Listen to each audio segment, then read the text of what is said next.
Philip, nama saya Jonathan Andres Laikman. Saya dari kelas 10 IPS 1. Ingin menceritakan story of Abimanyu sama Bima.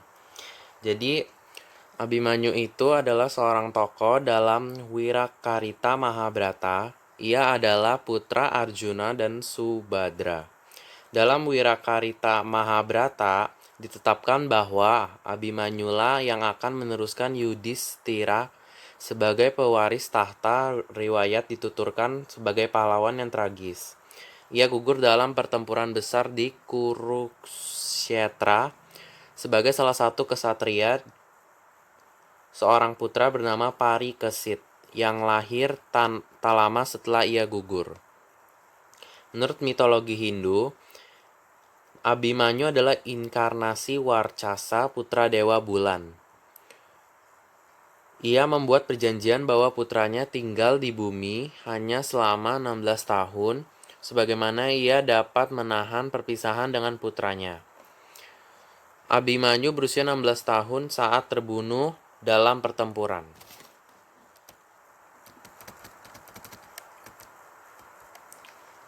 Dalam kitab Mahabharata dikisahkan bahwa semasa berada dalam rahim ibunya, Abimanyu sudah dapat mendengarkan percakapan antara ibu dan ayahnya.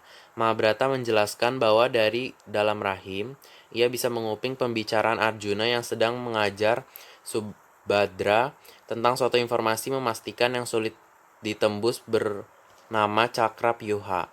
Setelah Arjuna selesai membahas cara memasuki Cakravyuha, akhirnya Subadra tertidur, sehingga Abimanyu tidak memiliki kesempatan untuk tahu bagaimana cara meloloskan diri dari formasi itu. Setelah lahir, Abimanyu tinggal bersama ibunya di Dwaraka.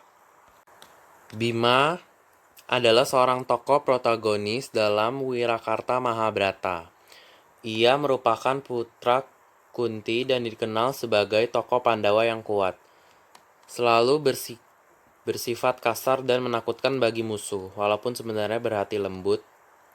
Di antara Pandawa, dia berada di urutan kedua dari 5 bersaudara, saudara ayahnya. Saudara seayahnya ialah Hanoman, wanara terkenal dalam epos Ramayana. Mahabharata menceritakan bahwa Bima gugur di pegunungan bersama keempat saudaranya setelah Bharatayuddha berakhir. Cerita tersebut dikisahkan dalam jilid ke-18 Mahabharata yang berjudul Mahapratasni Kaparwa. Bima setia pada satu sikap, yaitu tidak suka berbasa-basi, tak pernah bersikap mendua, serta tidak pernah menjilat ludahnya sendiri. Pada masa kanak-kanak, kekuatan Bima tidak ada tandingannya di antara anak-anak sebayanya. Kekuatan tersebut sering dipakai untuk menjahili para sepupunya, yaitu Korawa. Duryodhana, salah satu Korawa, sangat benci dengan sikap Bima yang selalu jahil. Kebencian tersebut berkembang menjadi niat untuk membunuh Bima. Pada suatu hari, para Korawa dan serta Pandawa pergi bertamasya di daerah Sungai Gangga. Duryodhana menyuguhkan makanan dan minuman kepada Bima yang sebelumnya telah dicampur dengan racun. Karena Bima tidak curiga, ia menyantap makanan tersebut. Makanan tersebut membuat Bima jatuh pingsan dan tubuhnya diikat kuat dengan Duryodhana dengan menggunakan tanaman menjalar. Setelah itu dihanyutkan ke Sungai Gangga dengan rakit. Saat rakit yang membawa Bima di tengah sungai, ular-ular yang hidup di sekitar sungai tersebut mematuk badan Bima. Secara ajaib, bisa ular tersebut berubah menjadi penangkal bagi racun yang dimakan oleh Bima.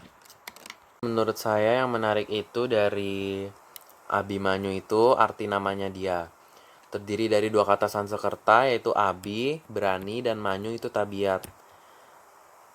Terus jadi berarti ia memiliki sifat yang tak kenal takut atau yang bersifat kepahlawanan. Menarik dari wayang Bima itu etimologinya. Jadi wayang Bima itu dalam bahasa Sanskerta artinya kurang lebih atau hebat.